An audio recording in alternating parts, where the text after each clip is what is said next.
নমস্কার সুধী দর্শকবৃন্দ, আজকে আমাদের কথোপকথন পর্বে আমি শতাব্দী বিশ্বাস, আমার সঙ্গে আছেন বর্ধমানেশ্বর যে শিব, সেই শিবের যে কমিটি, সেই কমিটির সম্পাদক শিবদাস মণ্ডল। নমস্কার। নমস্কার।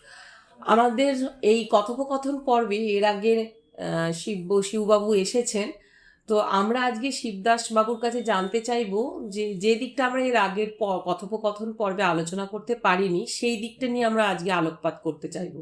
আপনাদের যে কমিটি চলে সেটাতে কমিটিতে বছরে 2-3টে অনুষ্ঠান হয়, সেটা আপনি আগেরবার বলেছেন। তো এছাড়াও ঠিক তার ওই মন্দির সংলগ্নই তার পাশেই ওনাদের একটা নটরাজ যাত্রা সংস্থা ও নটরাজ নাট্য সংস্থা চলে। সারা বছরব্যাপী ওখানে নাটক ও যাত্রার উপর প্রশিক্ষণ দেওয়া হয়। বিশিষ্ট গুণী ব্যক্তি নাট্যজগতের, তাদের কাছ থেকেই প্রশিক্ষণটা চলে। তো এছাড়া এই নাট্য সংস্থা যে ওনারা চালান, তো শিবদাসবাবু পরিচালনায় ওখানে স্থানীয় বাচ্চাদের বিভিন্ন বিষয়, কালচারাল বিভিন্ন বিষয়গুলো, সাংস্কৃতিক চর্চা একদম প্রায় বিনামূল্যে উনি করে থাকেন, তাই তো? প্রায়। তো সেখানে বিষয়গুলোর মধ্যে যেমন সঙ্গীত আছে, নৃত্য আছে, অঙ্কন আছে, ছবি আঁকা, আবৃত্তি আছে, এই সমস্ত বিষয়গুলো শেখানো। হ্যাঁ। তো এই বিষয়টা নিয়ে আমি জানতে চাইবো যে এই অভিনব চিন্তাধারা বর্ধমানের বুকে খুব কম দেখা যায়। তো হঠাৎ করে কি থেকে আপনাদের এই অভিনব চিন্তা ভাবনা এলো, এবং আপনারা এই যে অভিনব চিন্তা ভাবনা করছেন কবে থেকে করছেন, এটা নিয়ে যদি বলেন। যে আমরা যে শিবতলাতে অনুষ্ঠান করতে গিয়ে অনেক বাচ্চা ওই যে বিভিন্ন আঙ্গিকের বললাম, কবিতা আবৃত্তি করে, কেউ করে, বিভিন্ন রকম বাচ্চাদিকে যখনই দেখলাম যে এরা সব বিচ্ছিন্ন একটা দ্বীপের মতো আছে, যে কোথায় কেউ আবৃত্তিটা করছে, কেউ মাহাতোর গানটা করছে, কেউ করছে। আমাদের যেটা উদ্দেশ্য হলো যে এদিকে যদি সবাইকে একটা জায়গাতে আনতে পারি, আমরা যতজনাকে পারি, এবং সেই উদ্দেশ্যে শুধু আনা নয়, তাদের মানে যে ভেতরের যে সত্তা আছে সেই সত্তাকে যাতে আরো উন্নত করা যায়, এবং ভবিষ্যতে যারা তাতে এইটাকেই তারা মানে ফোকাস করতে পারে, তাদের যে ভিতরে প্রতিভা আছে। হ্যাঁ, বিভিন্ন রকমের এক একজন মানুষের মধ্যে তো প্রত্যেকটা মানুষই শিল্পী, এক একজনের এক এক রকম গুণ আছে। তো সেই জায়গা থেকে আমাদের উদ্দেশ্য যেটা, যে অনেক জায়গায় তো ভালো ভালো টাকা দিয়ে অনেক ভালো ভালো প্রতিষ্ঠান আছে, সেখানে মানুষ শিখতে পারে, সে তো বটেই। হ্যাঁ, সেইখান থেকে আমাদের উদ্দেশ্য যারা শুধু পয়সার জন্য কিছু শিখতে পারছে না তাদেরকে আগে আনি। আর পয়সা করে যদি নিশ্চয়ই দরকার আছে, সেক্ষেত্রে হলে দরকার হলে আমরা এলাকায় গিয়ে মানুষের কাছ থেকে চাইবো যে আমাদের এইটা অনুষ্ঠান আমরা করছি, আপনারা যত পারেন সহযোগিতা করুন। হ্যাঁ, কারণ এটা আমরা আগে করার ফলে তো আমরা জায়গাও কিনেছি, বা যেখানে এখন করছি এটাকেও আমরা এরকম অনেকটা চেয়ে চিনতে, আবার বাকিটা কিছুটা। মধ্যে কথা, আপনাদের এই যে প্রতিষ্ঠানটা চালাতে গেলে যে আর্থিক অসুবিধা, যে কোনো প্রতিষ্ঠান চালাতে গেলে, যে কোনো কিছু সৎ চেষ্টাকে বাস্তবায়িত করতে গেলে অর্থ একটা প্রধান কারণ। অর্থটা মূলত এসছে আপনাদের এই নটরাজ যাত্রা সংস্থার যাত্রা প্লাস নাটক করা থেকে। আছে, এইটার থেকে এটা আমরা পেয়েছি বড় পয়সাটা, যার জন্য আমরা প্রথমে আমাদের ক্লাবটা ছিল অন্য জায়গায়, সেখানেতে আমরা ওই চাঁচের ঘরের মধ্যে টিভি করি, সেগুলো এখন বাঁধানো হয়ে গেছে। মানে জায়গাটা হয়েছে, পাশে একটা জায়গা কেনা আছে, ওখানটা দুর্গাপুজো হয় এখন। ঠিক আছে, ওটা। আর একটা কথা জানতে চাইবো, এই যে অভিনব উদ্যোগটা, এটা লোকালিটিতে কেমন সাড়া পাচ্ছেন আপনারা? মানে সদস্য সংখ্যা বা ছাত্রছাত্রী সংখ্যা কেমন? এখন সব বিভাগে ছাত্রছাত্রী বাড়ানোর মতো আমাদের পরিকাঠামোটা নেই।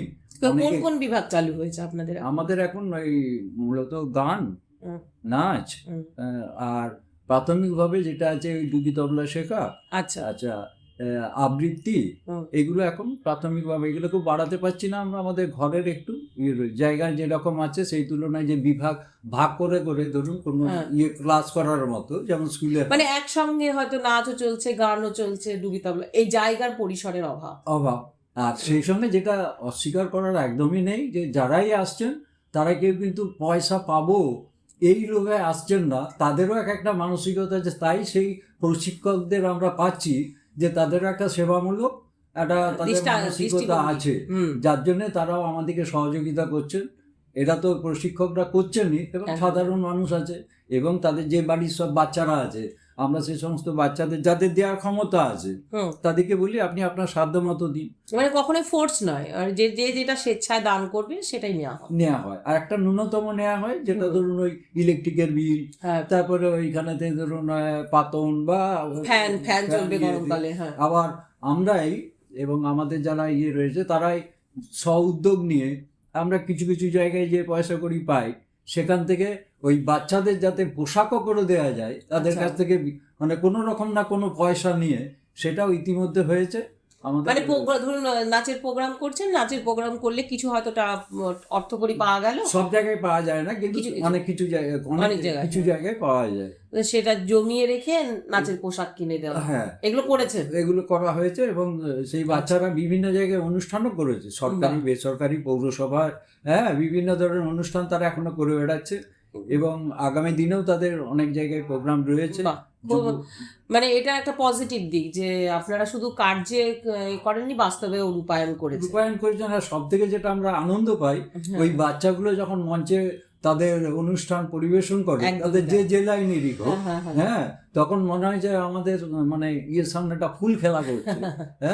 আর অনেক বাচ্চা আছে তো খুব সুন্দর লাগে, মানে নিজেরই ভালো লাগে যে এদের জন্য কিছু করতে পেরে খুব আনন্দ হয়। যখন ওই পরিকল্পনাটা বাস্তবায়ন দেখেন যে অন স্টেজ বাচ্চাগুলো পারফর্ম করছে, তো মনে হয় যে এই যে যেটা করেছি সেটা সত্যি ভালো লাগে। আমি যে শুধু মানে অনাবিল একটা আনন্দ পাওয়া যায়, অনাবিল আনন্দ, যার কোনো দাম হয় না। আর এই সময় যেটা আমাদের পরিকল্পনা আছে, শিশু ও মা, এদের দুজনকে যুক্ত করে যাতে মানে ওদের উপযুক্ত করে কিছু প্রশিক্ষণ দেওয়া যায় মা এবং শিশু। যেমন আমি একটা কথা বলছি, মানে ভবিষ্যৎ পরিকল্পনা এবং এই সরস্বতী পুজোতে আমাদের ইচ্ছা আছে প্রাথমিকভাবে, যেমন ধরুন একটা খুব বাচ্চা, তাকে 3-4টে রং দিয়ে দেওয়া হলো, রঙের বল বা কিছু দিয়ে দেওয়া হলো, তাকে বলা হলো যে ওখানেও রইলো, ঠিক আছে, লাল হলুদ সবুজ হ্যান ত্যান এসব, এখানে ওই রকম বুলিকে মিশিয়ে দেওয়া হলো। মানে 5 বছরের নিচে যেগুলো আছে বাচ্চা, তারা যে এই রঙে মিল করে করতে, মানে এরকম কথা যেটাকে আমরা প্লে স্কুল বলি, খেলাধুলার মধ্যে দিয়ে শিক্ষা এবং তাদেরকে এই প্ল্যাটফর্মে আনা। এবং শুধু তারা নয়, তাদের মায়েদিকে নিয়েও আমরা আগে নাটক করেছি, সম্ভব হয়েছে। ঠিক আছে, এখানেতে কি হয়, মিডিল ক্লাস নিয়ে কাজ করা তো কিছু সময় অনেক মুশকিল হয়, কিন্তু এদিকে এখন যারা আছে তাদেরকে নিয়ে কাজ করা 16 আনার নয়, তবু অনেকখানা সহজ আর কি। এরা বললে শোনে, কিছু মনে করুন টাকা পয়সা যদি না থেকে বলাই আছে, তোদের কোনো অসুবিধা হলে সেটা বলবি, যেন কোনো মানে করার কিছু নাই। ওদের বাড়ির গার্জেনদেরও বলা আছে, তোমার বাচ্চারা এখন পয়সা দিতে পারছো না বলে স্কুলে পাঠাবে না, এটা যেন না হয়। তোমার অসুবিধাটা খুলে বলো, তাতে 1 মাস দিতে পারছো না, 2 মাস পরে দিও, কিন্তু বাচ্চাটাকে পাঠিও। এটা এই যে অভিভাবকদের কথা উঠলো, সেই প্রসঙ্গে বলি, অভিভাবকদের কাছ থেকে সহযোগিতাটা কতটা পায়? বোঝাতে হয় নাকি অভিভাবকদেরও এই উদ্দেশ্যে যে এর সুফল কি, মানে সেটা বুঝিয়ে বোঝাতে হয় না স্বতঃস্ফূর্তভাবে সহযোগিতাটা পায়? না, বোঝাতে তো প্রথমে হয়েইছে, আবার তাদের ব্যক্তিগত অভিজ্ঞতাও আছে। যেমন ধরুন আমার বাড়িতে কোনো বাচ্চা আছে, আমি কোনো মেলায় গেছি, সেখানে দেখছি আরো 5টা বাচ্চা নাচছে, তখন আমারও ইচ্ছা হয় যে আমার বাচ্চাটা নাচবে। এইটা একটা যেমন দিক আছে। আবার আমরা ওই যে বললাম না, বর্ধমানের শিবতলা দেখে নিই আমরা, যেই বাচ্চাগুলোকে প্রশিক্ষণ দেওয়ার মতো কেউ নাই, তাদেরকে বলি তোরা শিখবি, তাহলে এখানে তাদের বাড়ির লোককে ডাকা হয়, ঠিক আছে, যে বিভাগেরই হোক, তাদের নিয়ে বাড়ির লোকের সঙ্গে কথা বলেই আমরা চেষ্টা করি আর কি এটাকে করা। খুব ভালো, সাধুবাদ দেওয়া যায়। ভবিষ্যতে আপনাদের যেমন নাচ শুনলাম, গান শুনলাম, তবলারও শুনলাম প্রশিক্ষণ শুরু হয়েছে, ছবি আঁকার কি শুরু হয়েছে? ছবি আঁকারও শুরু হয়েছে। ওই বললাম না, এগুলো সপ্তাহে কি একদিন করে? সপ্তাহে একদিন করে। আচ্ছা, এগুলো সপ্তাহে একদিন করে। আর পাঠশালার যে কথাটা বলছিলেন যে যে ক্লাসে সেই ক্লাসের প্রশিক্ষণ কোচিং দেওয়া, তো সেটাও কি শুরু হয়েছে? না, সেটা এখনো শুরু করতে পারিনি। আমরা এই 26 সাল থেকে ইচ্ছা আছে যে মাধ্যমিক, উচ্চ মাধ্যমিক বা যে সমস্ত বাচ্চাদের কেউ কোচিং করার মতো নেই, সে যে ক্লাসেরই হোক, সেরকম কয়েকজন শিক্ষকের সঙ্গে কথা হয়েছে, তারা স্বেচ্ছায় শ্রমদান করতে বলেছে, তারা রাজি হয়েছে। এবারে আমরা সময়টা, এবারে শুধু তো শিক্ষকদের সময় হলে হবে না, ছাত্রদেরও সময় দেখতে হবে। এখনকার দিনে যে যেমন ছাত্রই হোক, তার অনেকগুলো ধাপ পেরোতে হয়। বিভিন্ন কারোর এই ছবি আঁকাছে, কারো মুখ আছে, প্রতিদিনই কোনো না কোনো শিক্ষকের সঙ্গে তাদের একটা ইয়ে থাকে, সেই জায়গাটাকে অ্যাডজাস্ট মানে এক কথায় যে পাঠশালা মানে ফ্রি কোচিং সেন্টারের মতো করতে চাইছে, যেখানে বিভিন্ন ক্লাস ওয়াইজ বাচ্চারা আসবে এবং টিচাররা সেখানে আসবেন তাদের সমস্যাগুলো সমাধান করতে, তাদের পড়াগুলো বোঝাতে, তাদের হোমওয়ার্ক করতে সাহায্য করবেন, এইরকম একটা ভবিষ্যৎ পরিকল্পনা আছে। কিন্তু সেই সব ক্ষেত্রে যেটা সব থেকে বড় সমস্যা হবে, জায়গা পরিসরের একটা অভাব হবে। সেখানে অবশ্যই টাকাটা প্রধান বাধা হয়ে দাঁড়াবে, কারণ এক ঘর যদি না থাকে, শ্রেণীকক্ষ না থাকলে পর্যাপ্ত পরিমাণে শুরু করাটা একটু অসুবিধা। তো অর্থের দিকটা কি ভেবেছেন? যে শুরু করা বলতে শুরু তো হয়েইছে, এখন যেটা হচ্ছে যদি এটাকে আমরা ভালো করে একটু মানে দোতলার মতো করে নিতে পারি, আমাদের ওখানে মানে যা আপনাদের ঘর আছে প্রাথমিক যা চিন্তা ভাবনা আছে এটা হয়ে যাবে, কারণ রিহার্সাল করার মতো একটা হল রয়েছে, আমরা করিও ওখানে যাত্রা নাটকের রিহার্সাল করি। সেটা যদি জায়গাটা আছে, মানে বিল্ডিং নেই, বিল্ডিংটা নেই, জায়গা আছে, বিল্ডিংটা নেই, তো সেটা পরিকল্পনা করছেন যে দোতলা যদি করা যায় তাহলে শুরু হবে। তো দোতলা করতে গেলেও তো আর্থিক সাহায্য চাই, ওখানকার আপনাদের তো ওখানে রাইস মিল টিল অনেক আছে, তা মিল মালিকদের কাছে সাহায্য চাইলে নিশ্চয়ই পাবেন, তাই না? ভেবেছেন সেবার? না, সাহায্য বলতে কি বলুন তো, ওটা থেকে তৈরি করতে গেলে যে ধরনের খরচা আছে, ওই 4-5টা মিলকে বললে যে তারা সবটা দেবে এরকম আমরা মনে করি না। আর যাওয়ারও তো একটা সীমা থাকবে, অন্যায় আবদার যাতে না হয়, তাহলে ভবিষ্যতে যাওয়া যাবে না তার কাছে। আর আমার যেটা এই চাওয়ার ব্যাপারে আমাদের যে ক্ষেত্রে যেটা অসুবিধা, এই বর্ধমানেশ্বরে বছরে ধরুন 3টে অনুষ্ঠান হয়, 6 × 14 প্রায় 16-17টা অনুষ্ঠান হয়, মানে ইয়েতে। এবারে এই অনুষ্ঠানগুলো পরিচালনা করার জন্য তো আমাদের লোকের কাছে যেতে হয়, একটা মানুষের কাছে আমরা কতবার যাব, এটা একটা ব্যাপার আছে। তবে আমরা একটা ভেবেইছি যেটা, যে আমরা সবাই মিলে যৌথভাবে একটা উদ্যোগ নিয়ে একটা জায়গায় দাঁড় করাবো, যাতে আমাদের এই মানে যেগুলো চালু আছে সেগুলোকে রানিং রাখার ক্ষেত্রে কোনো অসুবিধা না হয়, এই মুহূর্তে এইটা উদ্দেশ্য আছে। আপনি ধরুন মানুষের কাছে, আপনার তো এটা ঠিক যে বর্ধমানেশ্বর এলাকার মানুষের কাছে যদি সাহায্য চান, তারা যেটা দেবে, তারা যেটা বুঝবে, সেটা নিশ্চয়ই আপনার এই নীলপুরের এদিকে বা কলেজ মোড়ের এদিকে মানুষে বা আপনার পুলিশ লাইনের এদিকে মানুষে দেবে না, কারণ স্থানীয় মানুষের নিজস্ব এলাকার প্রতি দরদ থাকবে। তো আপনি এই যে ভবিষ্যৎ পরিকল্পনা আপনাদের, শুধু আপনার তো না, আপনার নিশ্চয় একটা সংগঠন আছে, তো আপনাদের কমিটির এই যে অভিনব চিন্তা ভাবনা যে আমাদের যে পর্যাপ্ত জায়গা আছে কিন্তু বিল্ডিং নেই, সেই বিল্ডিং করতে গেলে যে পরিমাণ টাকা পয়সা, সেখানে একটা মানে শুধু চাঁদা তুলেও হবে না, অনুদানও চাই বড় মাপে। কিন্তু সেখানে আপনি যদি বলেন যে বারবার কতবার চাইবো তাদের কাছে, তাহলে একটা অর্থ সংগ্রহ বা এই যে পরিকল্পনাটাকে বাস্তবায়িত করা, সত্যি কথা বলতে সেগুলো বেশ কঠিন কাজ। মানে সেই রকম যদি পয়সাওয়ালা মানুষ যদি সাহায্য না করে, তাহলে সেটা দোতলা বানানো বা এই সমস্ত চিন্তা ভাবনা বাস্তবায়িত করা সত্যি কঠিন। আপনার কি মনে হয়?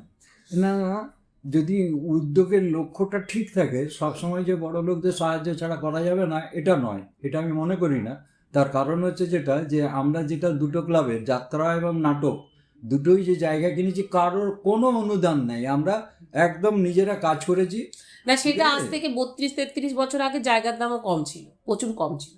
সেই সময় আপনি যে জায়গাটা কিনতে পেরেছেন, সেটা বর্তমান 2026 সালে অসম্ভব। না, সেটা তো ঠিকই। সেখানে এক কাঠা আপনি যে জায়গায় জায়গা কিনেছেন, সেগুলোর এক কাঠা দাম এখন 13 থেকে 14 লাখ টাকা। হ্যাঁ, যেটা শুধুমাত্র নাটক আর যাত্রা করে অসম্ভব।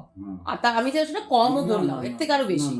এখন বেশি হবে, তখন তো পয়সা, যেটা মানে 32 থেকে 33 বছর আগে যেটা সম্ভব ছিল, খুব ইজি ছিল, যেটা আজকালকার দিনে খুবই কঠিন। আপনি যেটা দুতলা বিল্ডিং করবেন, আমি আপনার জায়গাটা দেখেছি, নেহার অ্যাবাউট জায়গাটা পরিসর খারাপ না, প্রায় 3 কাঠা।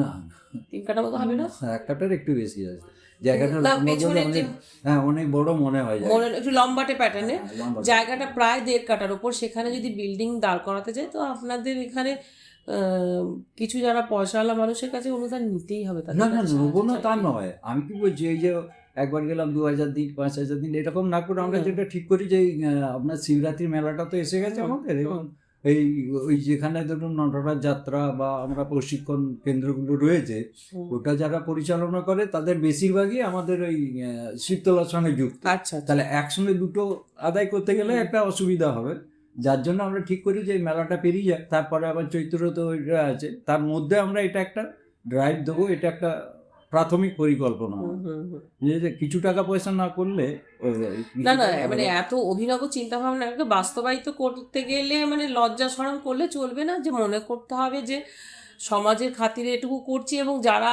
যে অর্থবান তারা কিন্তু সমাজ থেকেই নিয়েই অর্থ হয়েছে, তারা সমাজের বাইরে নয়। অর্থটা যেখান থেকেই আসুক, তার যে সে ব্যবসা করেই রোজগার করুক, যেভাবে করুক, সেটা সমাজ থেকেই নিয়েছে। তো সমাজের প্রতি তাদের তো একটু তো দায়িত্ববোধ থাকবে। আপনার সেখানে সাহায্য চাইতে মানে লজ্জা করলে সেই বাস্তবায়িত করা খুবই অসম্ভব। এর মধ্যে আবার একটা কারণ আছে। কারণ হচ্ছে আমি এই যাত্রা, এই নাটক বা এইদের সঙ্গে বাদ দিয়েও আমি আরো কিছু সংগঠনের সঙ্গে যুক্ত আছি। চাঁদা তো আমাকে চাইতে যেতেই হয়। এবারে একই মুখ বারবার হয়ে গেলে মানুষ বিরক্ত হয়, ভাবে এটাই চাঁদাবাবু হয়ে গেছে। হ্যাঁ, যার জন্য আমার ওই জায়গাটা আমার ব্যক্তিগত অস্বস্তি। আপনার দিক থেকে একদমই ঠিক। এই অর্থের জন্য কিন্তু অনেক শুভ শুভ উদ্যোগ নষ্ট হয়ে যায়, কিছু করার নেই। আচ্ছা শিবুদা, আমি একটা বিষয় জানতে চাইবো। এটা তো গেল আপনার সমাজের কল্যাণমুখী অনেক কাজ, এছাড়াও আমি যতদূর জানি আপনাদের ওই কমিটি থেকে একটা টাইমে অনেক দিন পর্যন্ত একটা মাসিক পত্রিকা বেরোত, এবং একটা সাহিত্য আসরও বসত, এবং বহু বিচক্ষণ ব্যক্তি সেই সময়ে আপনাদের ওই কমিটিতে ছিলেন, এবং ওই সাহিত্য আসরে তারা বসতেন, বিভিন্ন সাহিত্য নিয়ে চর্চা করত। তো সেটা দীর্ঘদিন বোধহয় বন্ধ হয়ে গেছে। বন্ধ হয়েছে, একটু বিশেষ কারণও আছে, আর সেখানে আমারও উপস্থিতি যেভাবে যে কোনো জিনিসকে তো একজনকে একটু দায়িত্ব নিতে হয়। মাঝখানে আমাদের মধ্যে একটু অসুবিধা হওয়ার জন্যে কেউ আর মানে উদ্যোগটা সেভাবে হলো না। তবে আবার হচ্ছে, যেমন এবারে মেলাতেই আমরা লিটিল ম্যাগাজিনে একটা স্টল ওখানে করব, এটা একটা ঠিক হয়ে আছে প্রাথমিকভাবে। এবং তাতে যাতে কবি সাহিত্যিকরা যারা আসবেন তারা স্বরচিত কবিতা পাঠ, বা আমাদের মূল মঞ্চেতেও আমরা ওই স্বরচিত কবিতা পাঠ, লিটিল ম্যাগাজিন নিয়ে আলোচনা, হ্যাঁ, বিভিন্ন রকম ধরনের এই অনুষ্ঠানের আমরা ওখানেতে আয়োজন রাখছি। কোথায়? এই যে শিবতলাতে শিবরাত্রির সময়। আচ্ছা আচ্ছা। তাহলে কি হচ্ছে, একটা মেলা মানে অনেক মানুষের সমাগম, তো আর সেখানে একটা পত্রিকা অনেক মানুষের চোখে আসবে। হ্যাঁ, সেই জন্য আমাদের বর্ধমান শহর তো মানে কি বলবো, সাহিত্য কৃষ্টি শহর, মানে বিভিন্ন ধরনের সংস্কৃতির সঙ্গে আমাদের এখানে বহু পুরুষ, মহাপুরুষ, মহিষী নারী আমাদের এই বর্ধমান শহরে এই সমস্ত বিষয়ের সঙ্গে যুক্ত আছেন। হ্যাঁ না, তাহলে এই ব্যাপারটা তো অত ছোট করে দেখলে হবে না। আপনাদের এই যে পত্রিকাটার নাম কি ছিল? পত্রিকাটার নাম ছিল, প্রথমে মধু দেওয়া হয়েছিল, মধু। রেজিস্ট্রেশন যখন আমরা করতে গেলাম তখন দেখলাম মধুক নামে আরো অনেক পত্রিকা আছে। ওই জায়গাটা অবজেকশন হওয়ার জন্য আমরা পরাগ মধুক, প্রথমে পত্রিকা বার করেছিলাম আমরা মধুক দিয়ে। পরে যখন রেজিস্ট্রেশন করাতে যে দেখলাম যে এটা অসুবিধা হচ্ছে, তখন আমরা নাম দিয়েছিলাম পরাগ মধুক। এবং এটা গৌতম দাস বলে আমাদের একজন আছে, সে ছবি আঁকতে জানে, ভালো কবিতাও লেখে, সে মূলত এটা করতো, আর আমরা তাকে সহযোগিতা করতাম। ওদের একটা গ্রুপ ছিল বন্ধু বান্ধব। আচ্ছা আচ্ছা। হ্যাঁ, তারা এই ব্যাপারটা পরিচালনা করতো, এবং আগামী দিনে রাজি হয়েছে তারা যে আবার আমরা করবো পত্রিকা। আচ্ছা, আর এই সাহিত্য আসর কি এখনো বসছে না বসে না? বসি, মানে একটু অনিয়মিত। কোন দিনটা বসেন? সপ্তাহে বসা হয় না, তখন আগে মাসে বসা হতো। আর তখন হচ্ছে যেটা, এখন হয় কিনা আমি সব জায়গায় যেতে পারি না, তো আগে বর্ধমান শহরে অনেকগুলো সাহিত্য সভা হতো, বুঝতে পারছি। যেমন আমাদের আমরাতলা গলিতে হতো, আমাদের সিএমএস স্কুলে হতো, হ্যাঁ, টাউন হলের ওইদিকে বিভিন্ন জায়গায় হতো, এবং যথেষ্ট গুণগত মান তাদের আলাদা রকম ছিল। আমরা নতুন সংস্কৃতি বলে একটা সংস্থার সঙ্গে যুক্ত ছিলাম, আমরাতলা গলির ওখানেতে ছিল। ওখানে কবি অনিরুদ্ধ বলে একজন নিয়েছিলেন, আমাদের কবি সুকান্ত ভট্টাচার্যের বন্ধু বা এরকম কি হবে, বন্ধু মানে রিলেটেড, কবি ঘনিষ্ঠ। ওনার সঙ্গে তখন উনি বর্ধমানে আসতেন নিয়মিত। সেই সময়, এখন আমি বলতে চাইছি যে সেই সময়টা আমরা শুধু করছি না, আরো অনেকে এই চর্চাটা ছিল তখন। তখন বলে না, এখনো বিভিন্ন সাহিত্য আসর বসে, এবং সেই সাহিত্য আসরকে কেন্দ্র করে একটা সাহিত্য পত্রিকাও চলে, যেটা আমরা এই খুব রিসেন্ট লিটল ম্যাগাজিন মেলা হয়ে গেল, আমরা দেখেওছি বিভিন্ন বর্ধমানে যে এত লিটল ম্যাগাজিন চলে, ওখানে বর্ধমানে যে এত পত্রিকা আছে, সেটা আমরাও না গেলে, ওই মেলাতে না গেলে, মানে নিজের চোখে না দেখলে বিশ্বাস করা যায় না যে এত ছোট্ট ছোট্ট সাহিত্য আসর এখানেও চলে। উদিত নারায়ণ তো ধরুন সাহিত্যের আঁতুড়ঘর। একদম। এখান থেকেই যে সমস্ত যে লাইনে চর্চা করে, হুম হুম। কবিতা বলুন, নাটক বলুন, এই গান গীতি রচনা বলুন, যাই বলুন, এদের মাধ্যম থেকেই তো মানে নজরে পড়ে অনেকে। নজরে পড়ে। এরাও শেখে অনেকগুলো পত্রিকা এক কাছে এলে তাদের তো গুণগত মানকে কি রকম লিখছে, আবার কবিদের সঙ্গেও পরিচয় হয়। এটা একটা ওই যে লিটিল ম্যাগাজিন মেলা বললেন, এটা তো এটা খুবই ভালো জিনিস এটা। একদমই। আর এই যে আপনাদের মূল যেটা উদ্যোগ, যেটা যে বাচ্চাদের মধ্যে, আগামী প্রজন্মের মধ্যে এই যে সংস্কৃতিকে, কৃষ্টিকে, বিভিন্ন সাংস্কৃতিক চর্চাকে ছড়িয়ে দেওয়া, হ্যাঁ, যে পয়সাটা যেন, টাকা পয়সা একটা মূল কারণ, কিন্তু সেটাই যেন সবসময় মূল কারণ না হয়। আগামী প্রজন্মের মধ্যে যারা আমাদের শিক্ষিত, উচ্চ পদস্থ বা উচ্চ বিত্ত পরিবারের যারা, তারা তো সুযোগ পায়, যারা নিম্নবিত্ত বাড়ি থেকে তারাও যেন পায়, তাদের মধ্যে কিছু হলেও যে সাংস্কৃতিক চর্চা আপনাদের এই অভিনব পদ্ধতিতে যারা পাচ্ছে, এই ছত্রছায়া আসছে, এর মূল যে খরচাটা বা মূল তো যে জায়গাটুকু বা যে ঘরের মধ্যে আপাতত সীমাবদ্ধ, সেই ঘরটা তো আপনাদের নাটক আর যাত্রা থেকেই এসেছে। আপনি যেটা বললেন, একটা টাইমে নাটক আর যাত্রা থেকেই যে টাকা উঠেছে, সেখান থেকেই জায়গা কেনা। তো আমাদের জানার বক্তব্য হলো যে আপনারা যে নাটকের বা যাত্রার প্রশিক্ষণ এখন দেন, তো নিশ্চয়ই সেটা মানে কোন বয়স থেকে দেন? সেটাও কি বিনামূল্যে থাকে? একদম। আচ্ছা, মানে প্রথম প্রশিক্ষণ দেওয়া শুরু হয়েছে নাটক এবং যাত্রা থেকে, যেটা আমাদের শুধু দর্শকদের বলতে চাইবো। এখানে ছোট বাচ্চা থেকে একদম বয়স্ক ব্যক্তি, প্রবীণ নবীন, সবারই সুস্বাগত। ওনাদের প্রথম প্রশিক্ষণ শুরু হয় নাটক এবং যাত্রা থেকে, যেটা বর্তমান দিনে আরো বিভিন্ন শাখায় ছড়িয়েছে। সেখানে নাচ আছে, গান আছে, আবৃত্তি আছে, ছবি আঁকা আছে, এবং আগামী দিনে ওনারা কোচিং সেন্টারও খুলতে চায়। ওনাদের ইচ্ছার সাধুবাদ না দিয়ে পাওয়া যায় না, কিন্তু আর্থিক একটা সাহায্য তো সবসময় লাগেই। সেটার জন্য ওনাদের অনেক ইতিবাচক পরিকল্পনাও আটকে আছে, যেটা ভবিষ্যতে আশা করি সম্পূর্ণ হবে, সফল হবে। তো আপনাদের এই সব প্রশিক্ষণের কথাই শুনলাম, তো আপনাদের নাটক ও যাত্রা প্রশিক্ষণে ছোট ছোট বাচ্চারাও কি থাকে নাকি, না সব? এটা ব্যাপার হচ্ছে যে নাটকটা কি নাটক, যদি বাচ্চাদের নাটক হয় তখন বাচ্চাদেরকে নেওয়া হয়, আর যদি বড়দের নাটক হয় তাহলে বড়দের নেওয়া হয়। কি ওই অঞ্চল ভিত্তিক? ওই অঞ্চল ভিত্তিক। এমনকি আমরা মেয়েদের নিয়েও নাটক করেছি, ঠিক আছে, শুধু মেয়েরা অভিনয় করেছে। আগামী দিনে কোথায় মঞ্চস্থ হবে এরকম কোনো নাটক আছে? হ্যাঁ, খুব তাড়াতাড়ি আমাদের মঞ্চস্থ হবে আপনার ঈশ্বরীতলার এইখানেতে কুঞ্জবিহারী ওখানে আছে, ওখানে আমাদের বাচ্চাদের নাচও আছে। নাচের যে স্কুল চলছে ওই স্কুলেরও ওরা বাচ্চারা আছে নাচ। আচ্ছা, হ্যাঁ, তারপরে ওখানে যারা নাটকের চর্চা করে তাদেরও নাটক আছে, ছোট নাটক একটা, একাঙ্ক নাটক, 40 মিনিট 45 মিনিট। আচ্ছা, এরপরে ওখানে আমাদের সঙ্গে যারা গান বাজনার সঙ্গে যুক্ত তারাও ওই দিন থাকবেন, গান করবে, হ্যাঁ, আমাদের সঙ্গে কুঞ্জবিহারী মন্দিরে। এটা কোন মাসে আছে? এটা 2রা ফেব্রুয়ারি আছে। এইখানে এখন কি প্রতি মাসে কিছু না কিছু প্রোগ্রাম লেগে থাকে? প্রতি মাসেই কিছু না কিছু লেগে আছে। বিশেষ করে এই বাচ্চারা তো আমাদেরকে তটস্থ করে দিয়েছে, আজ এখানে প্রোগ্রাম, কাল ওখানে প্রোগ্রাম, নাচের, ঠিক আছে। আমরা খুবই আনন্দিত, কারণ ওই বাচ্চারা, আমরা এতদিন যা পারিনি, ওই বাচ্চাগুলো এতদিনে মানে এই অল্প দিনের মধ্যে অনেক মানুষের কাছে মঞ্চস্থ করেছে, এবং আমাদের নামও তো সেখানে ছড়িয়েছে।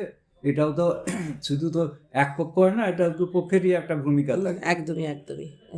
সেই জায়গায় খুব আনন্দিত আমরা এই বাচ্চাদের নিয়ে।